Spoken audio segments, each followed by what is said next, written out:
Hello and welcome to light of law. मेरे सारे UPSI के सारे साथियों, सेलेक्टेड जो लोग हैं अपनी ट्रेनिंग, अपनी ज्वाइनिंग लेटर, अपने एडमिट कार्ड, वाट एवर जो उनका ट्रेनिंग लेटर होता है उसके इंतज़ार में लगे हुए हैं। और आज 18 तारीख हो गई और किसी ने आपको कहा था कि 18 तक कंफर्म आ जाएगा। इसकी वजह से आपका भरोसा बन गया होगा और अब आप लोग परेशान भी हैं कि भाई क्या हो गया, 18 तारीख हो गई लेकिन अभी तक ज्वाइनिंग लेटर जैसा कुछ देखने को नहीं मिल रहा है। और आप लोगों में से तमाम साथियों के सवाल भी आ रहे हैं और साथ ही अब आपके फ्रस्ट्रेशन का लेवल भी बढ़ रहा है। और मैं कहीं ना कहीं देख रहा हूँ बहुत सारे ग्रुप के जो अपने सेलेक्टेड ग्रुप के साथी हैं वो भी बता रहे हैं कि सर देखिए अब एडमिन्स के साथ भी दुर्व्यवहार हो रहा है क्योंकि उनकी इन्फॉर्मेशन गलत रही है। देखो यार एक दूसरे से दुर्व्यवहार मत करो, क्योंकि देखो मैं बता रहा हूँ आपको कि देखिए प्रॉब्लम क्या है, आप लोगों को सब पता है, आप लोगों ने देख भी लिया होगा, लेकिन उसके बावजूद भी आप लोग जो है एडमिट कार्ड रिलीज नहीं करने का मतलब ये नहीं है कि आपका जो है प्रस्तावित जो है वो 30 तारीख से है तो वो नहीं होगा। पहली चीज ये है, क्योंकि अब अगर आप एथेंटिकेशन की बात करें तो उससे ज्यादा क्या एथेंटिक हो सकता है कि जब सरकारी जितने भी आप देखिए जितने भी पत्र निकल रहे हैं सब में लगभग डेट सेम पाई जा रही है, चाहे वो किसी सीतापुर पीटीसी को भेजा जाए या कहीं भी भेजा जाए, हर जगह। इतना ही नहीं, आपके कंप्यूटर ऑपरेटर जो आपके शिक्षक हैं उनको भी कह दिया गया है कि आप लोग जो है अपने अपने ट्रेनिंग सेंटर पे चले जाइए। उनको भी बांट दिया गया है, जो आपके साइबर क्राइम वाले जो टीचर हैं, फोरेंसिक्स वाले हैं, वो भी चले गए हैं।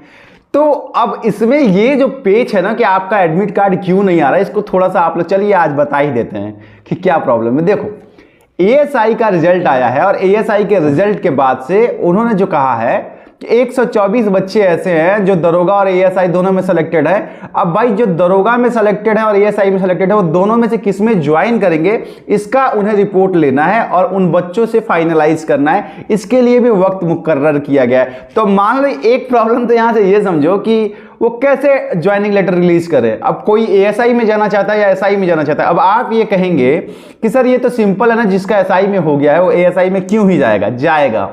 क्यों जाएगा? अगर कोई सिक्योर फ्यूचर चाहता है, आगे पढ़ना चाहता है, करियर में कुछ और करना चाहता है तो ऑफिशियल जॉब है, प्लस इसके ऊपर कोई कोर्ट केस नहीं है, किसी तरह का प्रॉब्लम नहीं है। ठीक है एसआई भी सुरक्षित है लेकिन कहीं ना कहीं कोर्ट के अंडर में है। तो जो सिक्योर कैरियर को लेकर के सोच रहे हैं ना वो एएसआई के लिए भी अभी तक जो है वो मतलब कंफ्यूज स्थिति में होंगे कि उन्हें क्या ज्वाइन करना चाहिए, और इसलिए जो है एएसआई में भी जा सकते हैं। अब इसमें जब तक आप अपना कैंडिडेचर जो होता है वो रद्द नहीं करवाओगे, आपके नाम के 2 एडमिट कार्ड कैसे जारी कर देगा, 2 ज्वाइनिंग लेटर कैसे जारी कर देगा? एएसआई में भी ज्वाइन कर दे, एसआई में भी।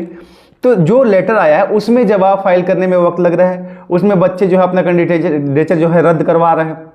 नहीं तो ये लोग फोन करके भी उनसे पूछ रहे हैं कि आप कहाँ ज्वाइन करना चाहते हैं। तो इसका एक रिपोर्ट बनाना बाकी है।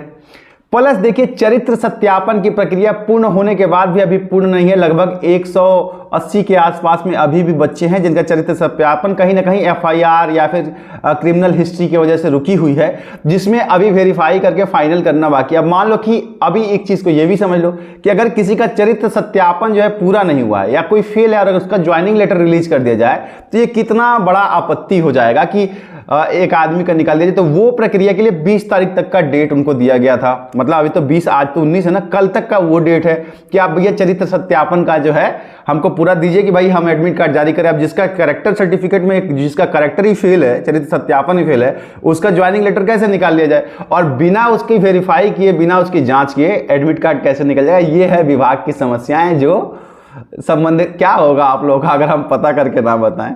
तो ये प्रॉब्लम है। तो ये 2 प्रॉब्लम है। एक तो एएसआई का कैंडिडेचर रद्द करना है, जिनको एएसआई में जाना है एएसआई में जाए, जो एसआई में जाना है एसआई में जाना चाहते हैं, दोनों के ऑप्शन नहीं है। तो ये दोनों का लिस्ट जब तक कंप्लीट नहीं होगा आपके नाम पर एडमिट कार्ड कैसे छपा जाएगा, ज्वाइनिंग लेटर कैसे छपा जाएगा? आई होप आप ये समझ गए। लेकिन ये मैं आपको बताऊं कि यार कोई कुछ भी बोले, मैं आकर के आपको कुछ भी बोल दूं या कोई और अन्य यूट्यूब चैनल आकर के बोल दे, वो सब अपनी तरफ से बातें कर सकते हैं। लेकिन जो पत्र निकल रहे हैं पुलिस महानिरीक्षक की तरफ से, ऊपर से मान लीजिए कि भर्ती बोर्ड पीएचक्यू की तरफ से लगातार लेटर निकल रहे हैं जिसमें 30 जनवरी से प्रस्तावित है, तो अब उसके बाद उसमें इफ एंड बट क्या बढ़ जाता है? अब इसमें कोई प्रॉब्लम हो वो अलग बात है, नहीं तो आप मान के चलिए कि एडमिट कार्ड का क्या थोड़ा सा पॉजिटिव अप्रोच रखिए।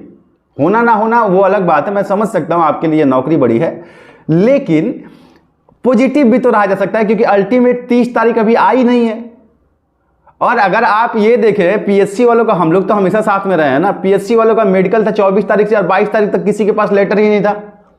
22 तारीख को रात में फोन कर करके कहा गया कि आपका मेडिकल है, फला दिन आप आकर के जाइए जाइए जाइए, याद है आप लोगों को। तो मे भी ऐसा भी कुछ हो सकता है, या फिर हो सकता है कि एक आध दिन आगे पीछे हो जाए। लेकिन जब ट्रेनिंग के लिए स्थापना ने लगातार इंस्ट्रक्शंस दे दिए, बजट दे दिए, पैसा सरकार कितना मुश्किल से देती है आप लोगों को पता है, पता तो होगा ना कि बजट पास करना और सरकार पैसा दे करके सब कुछ करके लगातार। आज भी जब हम आपसे बात कर रहे हैं ना, इस वक्त आप लोग के लिए एक मीटिंग हो रही है, वर्चुअल मीटिंग चल रही है विभाग की, कि भाई कहां कहां क्या क्या है, उसकी समीक्षा बैठक चल रही है। तो विभाग अपनी तरफ से 30 जनवरी सॉर्टेड करके रख लिया है और वो प्रयास करेगा कि 30 से ही हो जाए। इसलिए आप लोग परेशान ना हो। बाकी रह गई बात एडमिट कार्ड की और ज्वाइनिंग लेटर की, हो सकता है वो ईमेल कर दें आपको।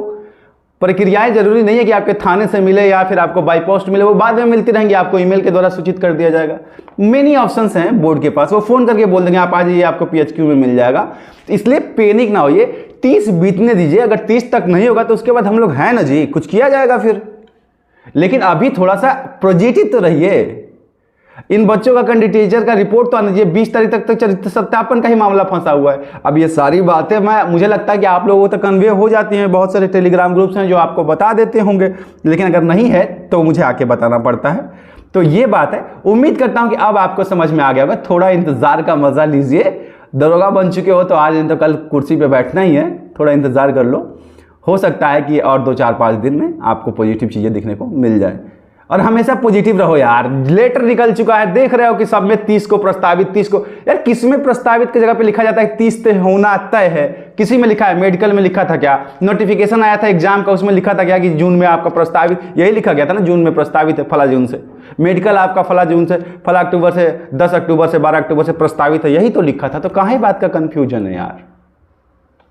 इसलिए कोई किसी के ऊपर लड़ाई झगड़ा ना करे, अब शब्द ना बोले एक दूसरे के साथ। यार आप लोग भी आपस में अगर एक नहीं रहोगे 9534 तो फिर क्या मतलब है। तो थोड़ा वेट कीजिए, कुल मिला के आपको समझ में आ गया होगा कि मामला है क्या। मिलता हूं, तब तक के लिए आप सबको ऑल द बेस्ट, प्रणाम।